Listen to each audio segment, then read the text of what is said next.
মা বাবাকে বাৰ্ডেন নোহোৱাকে এই ছোৱালীজনীক লেখা পঢ়া কৰাই উপযুক্ত কৰাই বিয়া দিব তাৰ জান্নাতৰ কাৰণে মই জিম্মেদাৰ হম বুলি কৈছে।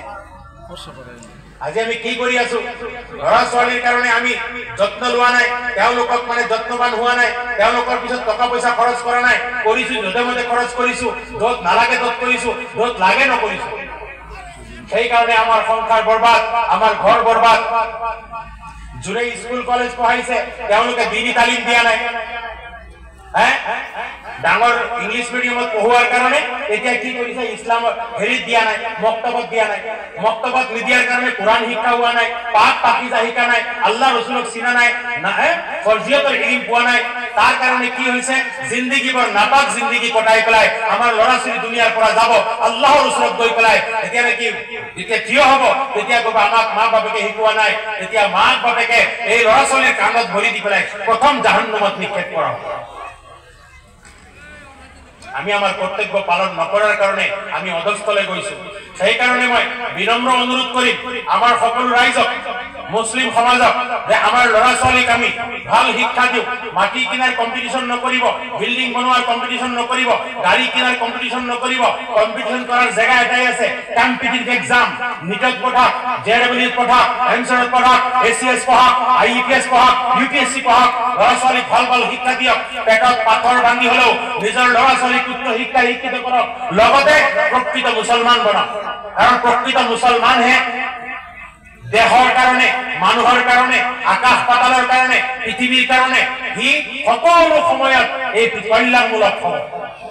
এজন প্ৰকৃত মুছলমান সকলো জাতিৰ কাৰণে কল্যাণমূলক, এজন প্ৰকৃত মুছলমান পৃথিৱীৰ কাৰণে কল্যাণমূলক, এজন প্ৰকৃত মুছলমান পৃথিৱীৰ পৰিৱেশৰ কাৰণে কল্যাণমূলক, যদিহে আমি মুছলমান হ'ব পাৰোঁ। এই কাৰণে আমাৰ মুছলমান বনাব হলে মক্তব মাদ্ৰাসা বিলাকত পঠাব লাগিব। মক্তবত আল্লাহ আল্লাহৰ ৰসুলৰ কথা শিকোৱা হয়, ডাঙৰৰ সন্মান কেনেকুৱা কৰা হয়, সৰুক কিয় মৰম কৰিব লাগে, লমাই দিনক কিয় কদৰ কৰিব লাগে, শিক্ষিত মানুহ আমাৰ সমাজৰ জ্যোতি হয়। এই সকলো শিক্ষা আল্লাহ আল্লাহ ৰসুলৰ কথা আৰু জান্নাতৰ কথা, জাহান্নামৰ কথা, আখিৰাতৰ ইয়াকিনৰ কথা, সেইবিলাক কথা আমাৰ মক্তবত শিক্ষা দিয়া হয়। যিবিলাক কথাৰ দ্বাৰাই আমাৰ ল'ৰা ছোৱালী এটা আদৰ্শ জীৱন কটাই পেলাই জীৱনৰ পৰা যাব পাৰিব। সেইকাৰণে আমি মক্তবৰ পৰা যাতে আমি বিচলিত হৈ নাথাকো, আঁতৰি নাথাকো, আমাৰ ল'ৰা ছোৱালী যাতে নিশ্চয় আমি মক্তব মাদ্ৰাসাত পঠাও ইনশাআল্লাহ। আৰু মক্তব মাদ্ৰাসাত একোটা একোটা মক্তবত 4জনকৈ মিনিমাম শিক্ষক হ'ব লাগে।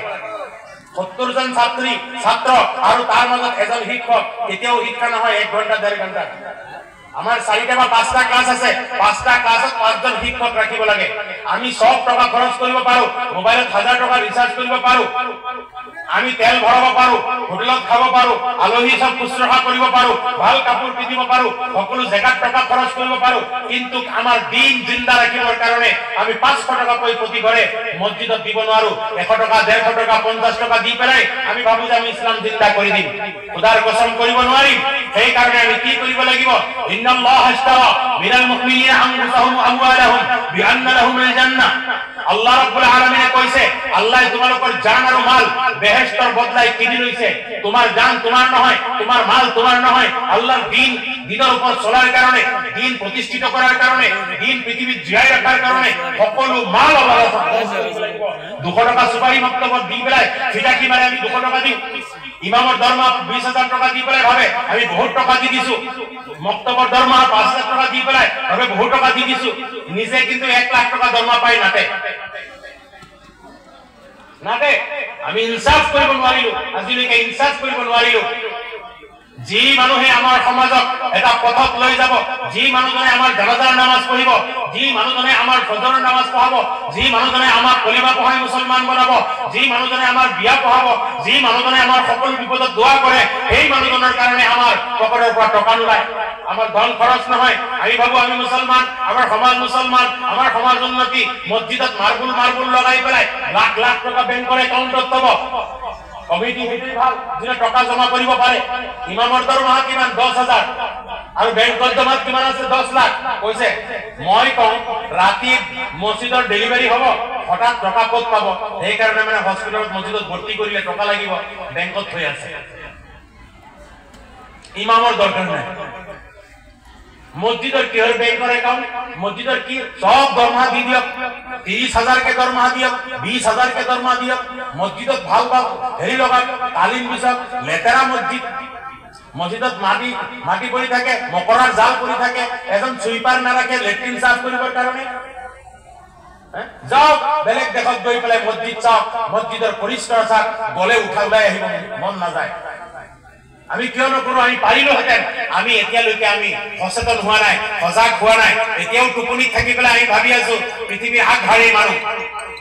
নেভাৰ, আমি আগশাৰীৰ মানুহ নহয়, আমি কোনো শাৰীৰে নহয়, আমি আগশাৰীৰ নহয়, কোনো শাৰীৰে নহয়।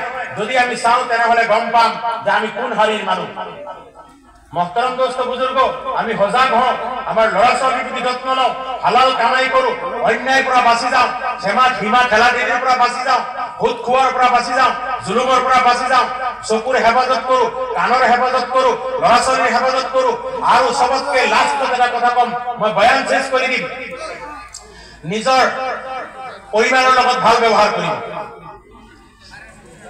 আমাৰ মাজত সবতকে ডাঙৰ কমজোৰি হল নিজৰ স্ত্ৰী, ঘৈণীয়েক, অৰ্ধাংগিনীৰ লগত আমাৰ ব্যৱহাৰ ভাল নহয়।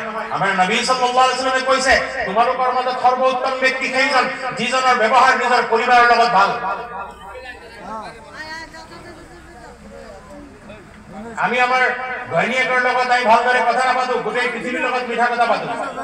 বজাৰৰ পৰা কিবা এটা মিঠাই লৈ নাযাওঁ, এটা পাণ লৈ নাযাওঁ, এটা মিঠৈ লৈ নাযাওঁ।